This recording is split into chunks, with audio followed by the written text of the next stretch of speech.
Hello, నేను miss రావు. ఏ ప్రభుత్వానికైనా education సిస్టంలో 3 పోస్టులు ఇంపార్టెంట్. అందులో 1 chief secretary, 2 DGP, 3 intelligence chief. So ఈ 3 పోస్టులు కనుక కరెక్ట్గా అధికారులు కనుక నియమించుకోగలిగితే ఆ సీఎం సక్సెస్ అయినట్టే. అందుకే ఇప్పుడు చంద్రబాబు నాయుడు సీఎం కాబోతున్నారు. ఇంటెలిజెన్స్ చీఫ్ అలాగే డీజీపీ, చీఫ్ సెక్రటరీ ఎవరు అనే దాని మీద చర్చ జరుగుతుంది. ఫస్ట్ ఇంటెలిజెన్స్ చీఫ్ గా ఇప్పుడు సుబ్రహ్మణ్యాన్ని అపాయింట్ చేయబోతూ ఉన్నారు అనేది వినిపిస్తూ ఉంది ఇప్పుడు సచివాలయ వర్గాల్లో అలాగే పోలీసు వర్గాల్లో కూడా. జగన్మోహన్ రెడ్డి 2019లో అధికారంలోకి వచ్చిన తర్వాత ఆయన దగ్గర పని చేయలేక దాదాపు లాంగ్ లీవ్ పెట్టి వెళ్ళిపోయినటువంటి సుబ్రహ్మణ్యం మళ్ళా తిరిగి వస్తూ ఉన్నారు. ఇప్పుడు ఆయనకి ఇంటెలిజెన్స్ చీఫ్ పోస్ట్ ఇచ్చేటువంటి అవకాశం ఉంది అనేది ఇప్పుడు పోలీసు వర్గాల్లో చాలా బలంగా వినిపిస్తున్నటువంటి ఒక టాక్. ఇంతకీ ఆ సుబ్రహ్మణ్యం ఎవరు, ఆయన ప్రొఫైల్ ఏంటి అనేది ఒకసారి చూద్దాం. సో 1994 బ్యాచ్ కి సంబంధించినటువంటి ఐపీఎస్ అధికారి సుబ్రహ్మణ్యం ప్రొఫైల్ మనం పరిశీలిస్తే 94 బ్యాచ్ లో ఆయన ఐపీఎస్ ఆఫీసర్ గా ఎంపికయ్యారు.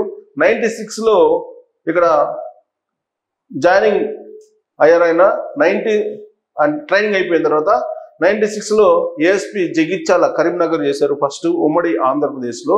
98లో ఆయన మళ్ళా ఇక్కడ కమాండర్ గ్రే హౌండ్స్ చేశారు. 98లో ఇక్కడ కమాండర్ గా గ్రే హౌండ్స్ చేశారు అని అంటే ఆయనకి తీవ్రవాదం లేదా నక్సలిజం అణచివేయటంలో ఆయనకి ట్రాక్ రికార్డ్ ఉంది. అలాగే 98లో స్క్వాడ్ కమాండర్ గ్రే హౌండ్స్ గా చేశాడు. అసాల్ట్ కమాండర్ గ్రే హౌండ్స్ గా అదే సంవత్సరం చేశారు. తర్వాత మళ్ళీ 98కి వచ్చేసరికి ఓఎస్డి నిజామాబాద్ చేశారు. 99లో అలైన్మెంట్ ఆఫ్ జాయినింగ్ టైం అంటే జాయినింగ్ మళ్ళీ పోస్ట్ తిరిగి జాయిన్ అవుట్ అయిన టైం. తర్వాత 2000కి వచ్చేసప్పటికి అడిషనల్ ఎస్పీ విశాఖపట్నం రూరల్ చేశారు. 2000కి వచ్చేటప్పటికి ఎస్పీ మహబూబ్ నగర్ చేశారు. 2000లో మళ్ళీ కొంచెం ఈ పోస్టింగ్ సంబంధించినటువంటి అలైన్మెంట్కి సంబంధించిన టైం 2000 నుంచి 2002 వరకు వచ్చింది. 2002లో ఎస్పీ జిఆర్పి గుంతకల్ చేశారు ఆయన. అలాగే సేమ్ అదే సంవత్సరంలో ఆయన 2002 నుంచి 2003 వరకు కమాండెంట్ ఏపీఎస్పీ బెటాలియన్ కాకినాడకు చేశారు. 2003లో నల్గొండ ఎస్పీగా పనిచేశారు. 2004లో మళ్ళా అలైన్మెంట్ ఆఫ్ జాయినింగ్ కొంత టైం జాయినింగ్ టైం తీసుకున్నారు ఆయన 2003, 2004 అంటే ఇక్కడ వరకు చంద్రబాబు నాయుడు గవర్నమెంట్ ఉంది ఆల్మోస్ట్. సో ఎస్పీ నల్గొండ చేశారు చంద్రబాబు నాయుడు గవర్నమెంట్ లో. ఆ తర్వాత 2004లో ప్రభుత్వం మారింది. తర్వాత మళ్ళీ 2004 నుంచి 2005 వరకు గ్రూప్ కమాండర్ గ్రే హౌండ్స్ వెళ్ళారు. 2005లో ప్రకాశం జిల్లా ఎస్పీగా చేశారు. అప్పుడే నాకు తెలిసినంత వరకు నేను కూడా అప్పుడు ఒక పేపర్కి ఇన్ఛార్జ్గా ఉన్నారు. అప్పుడు ఆయన కోబ్రా, గ్రీన్ కోబ్రా అని చెప్పి నక్సలైట్లకు వ్యతిరేకంగా ఒక టీంని తయారు చేశారు ఆయన. సో 2007 మళ్ళీ టైం అలైన్మెంట్ జాయినింగ్ టైం తీసుకున్నారు. ఇక్కడ మళ్ళా 2007 నుంచి 2008 వరకు ఎస్పీ ఇంటెలిజెన్స్ హైదరాబాద్ చేశారు. సో ఇంటెలిజెన్స్ ఎస్పీగా చేశారు హైదరాబాద్లో. 2008 నుంచి 2009 వరకు ఐజీపీగా ఇక్కడ చేశారు. గ్రే హౌండ్స్ అనుకుంటా ఇది కూడా విఎండ్ఈ జిఏ హైదరాబాద్. తర్వాత 2009 నుంచి 2012 వరకు డిఐజీపీ ఐజీ ఇంటెలిజెన్స్ చేశారు. సో 2012 నుంచి 2019 వరకు కూడా ఇంటెలిజెన్స్ ఐజీపీగా చేశారు. 2015 నుంచి 2019 వరకు కమిషనర్ ఆఫ్ ట్రాన్స్పోర్ట్ చేశారు. సో మళ్ళీ చంద్రబాబు నాయుడు పీరియడ్ వచ్చింది ఇక్కడ. సో ఇక్కడ 2019 నుంచి మళ్ళీ కమిషనర్ ట్రాన్స్పోర్ట్ చేశారు. 2019 నుంచి వెయిటింగ్ ఫర్ పోస్టింగ్. అప్పటి నుంచి జగన్మోహన్ రెడ్డి వచ్చినప్పటి నుంచి waiting for posting. 2019 chief executive officer real time governance society 2019లో. అంటే 2019 నుంచి ఆయన వెయిట్ చేస్తున్నారు పోస్టింగ్కి. 2020కి వచ్చిన additional director general of police రైల్వేస్కి పోస్టింగ్ ఇచ్చారు. ఆ పోస్టింగ్లో ఉన్నారు. ఇప్పుడు additional director general of police organisation and coordination చేస్తున్నారు. ఇప్పుడు ఆయన ఇంటెలిజెన్స్ చీఫ్గా రాబోతున్నారు. 2020 నుంచి ఆయన ఆల్మోస్ట్ లూప్ హోల్లో ఉన్నారు. సో అక్కడ ఆయన ఆల్మోస్ట్ జగన్మోహన్ రెడ్డి ప్రభుత్వంలో ఆయన సైట్ వెళ్ళిపోయారు. అంటే ఫోకల్ పోస్టుల్లో లేకుండా ప్రత్యేకించి ఆయన మొత్తం టెన్యూర్ తీసుకుంటే ఎక్కువ ఇంటెలిజెన్స్ దాంట్లోనే చేసిన అనుభవం ఎక్కువగా ఉంది. అందుకే చంద్రబాబు నాయుడు బాలసుబ్రహ్మణ్యాన్ని ఇంటెలిజెన్స్ చీఫ్గా చేసేటువంటి అవకాశం ఉంది ఇప్పుడు కొత్త ప్రభుత్వంలో అనేది తెలుస్తోంది. రాష్ట్ర విభజన తర్వాత ఆంధ్రప్రదేశ్కి ఆయన బదిలీ అయ్యారు. ఉమ్మడి ఆంధ్రప్రదేశ్ విభజన తర్వాత తెలంగాణ క్యాడరు అలాగే ఆంధ్రప్రదేశ్ క్యాడరు అనేది విభజన జరిగింది. ఆ విభజనలో ఆంధ్రప్రదేశ్ క్యాడర్కి బాలసుబ్రహ్మణ్యాన్ని కేటాయించడం జరిగింది. సో ప్రధానంగా గుజరాత్లో సొహరబుద్దీన్ ఎన్కౌంటర్ కేసులో ఛార్జ్ షీట్లో ఈయన ప్రమేయం ఉంది. ఆ ఛార్జ్ షీట్ సొహరబుద్దీన్ కేసుకు సంబంధించి ఆల్రెడీ అమిత్ షా కూడా దాంట్లో ఇన్వాల్వ్మెంట్ ఉంది, కేంద్ర హోంశాఖ మంత్రిది. ఆ తర్వాత ఆయన మీద కేసు కూడా కొట్టేయడం జరిగింది. అలాంటి సంచలనమైనటువంటి కేసులో బాలసుబ్రహ్మణ్యం పేరు కూడా ఉంది. సాక్ష్యాలు లేని కారణంగా కేసు కొట్టేసింది Mumbai court. So Mumbai court case కొట్టేసిన తర్వాత సొహరబుద్దీన్ ఎన్కౌంటర్లో అప్పుడు అమిత్ షా అలాగే బాలసుబ్రహ్మణ్యానికి క్లీన్ చిట్ వచ్చింది. ఇంకా చంద్రబాబు నాయుడు ప్రభుత్వంలో అంటే 2014 అలాగే 19 టైంలో ఆయన రవాణా శాఖ కమిషనర్గా పనిచేశారు. ఆ సందర్భంగా రవాణా శాఖలో కూడా ఆయన సమర్థవంతంగా పనిచేసినటువంటి ఐపీఎస్ అధికారిగా పేరుంది. సహజంగా ఐపీఎస్లు ఎప్పుడు కూడా అడ్మినిస్ట్రేషన్లో కూడా పనిచేస్తూ ఉంటారు. రవాణా శాఖ లాంటి దాంట్లో కార్పొరేషన్లో పనిచేస్తూ ఉంటారు. అందులో భాగంగానే 2014-19 మధ్యలో రవాణా శాఖ కమిషనర్గా బాలసుబ్రహ్మణ్యం విధులు నిర్వహించారు. ఇక జగన్ ప్రభుత్వం అధికారంలోకి వచ్చిన తర్వాత రైల్వే అడిషనల్ డీజీగా ఆయనకి పోస్టింగ్ ఇచ్చారు. బహుశా అది నాన్ ఫోకల్ పోస్ట్కి జగన్మోహన్ రెడ్డి బాలసుబ్రహ్మణ్యాన్ని ఆయన బదిలీ చేయడం జరిగింది. జగన్మోహన్ రెడ్డి ప్రభుత్వం 2019లో వచ్చింది.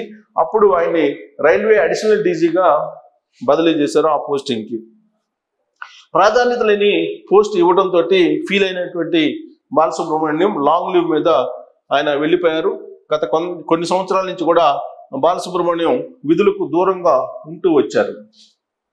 ఇప్పుడు తెలుగుదేశం పార్టీ అధికారంలోకి వచ్చింది, అప్రతిహతమైనటువంటి మెజారిటీని సాధించింది. గతంలో ఎప్పుడూ లేని విధంగా చరిత్రను సృష్టిస్తూ కూటమి అధికారంలోకి వచ్చింది.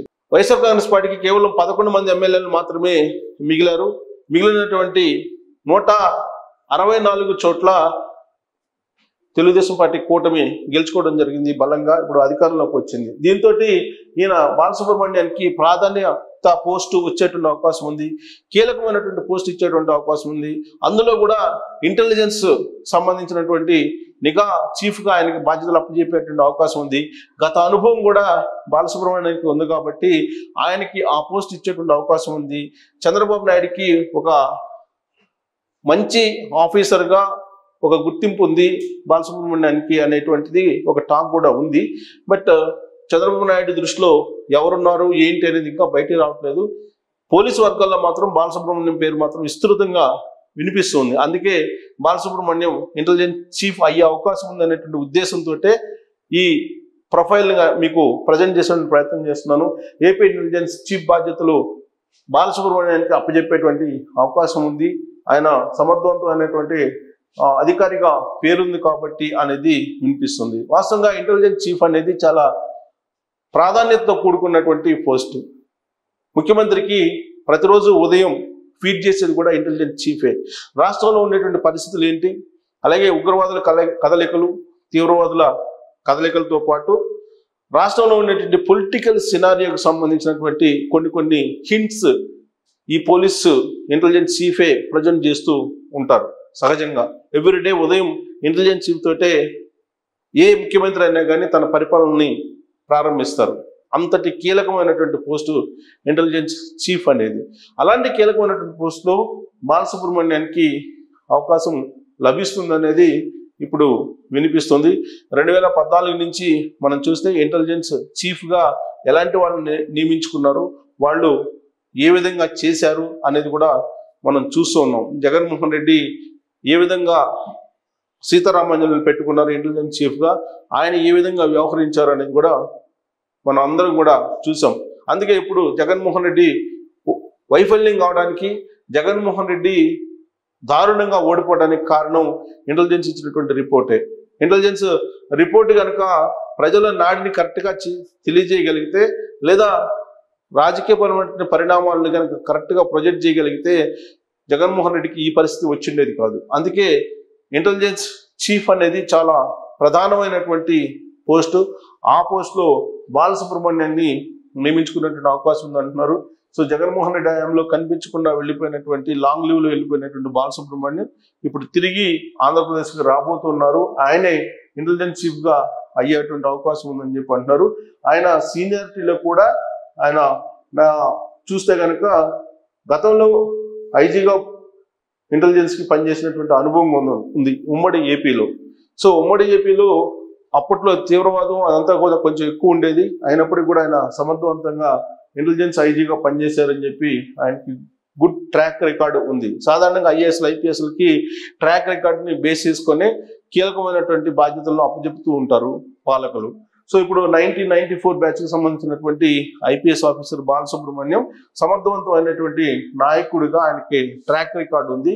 సో ఆ ట్రాక్ రికార్డుని చూసినటువంటి చంద్రబాబు నాయుడు ఇప్పుడు ఆయనకి కీలకమైనటువంటి బాధ్యతలను అప్పజెప్పేటువంటి అవకాశం ఉందని కూడా తెలుస్తుంది.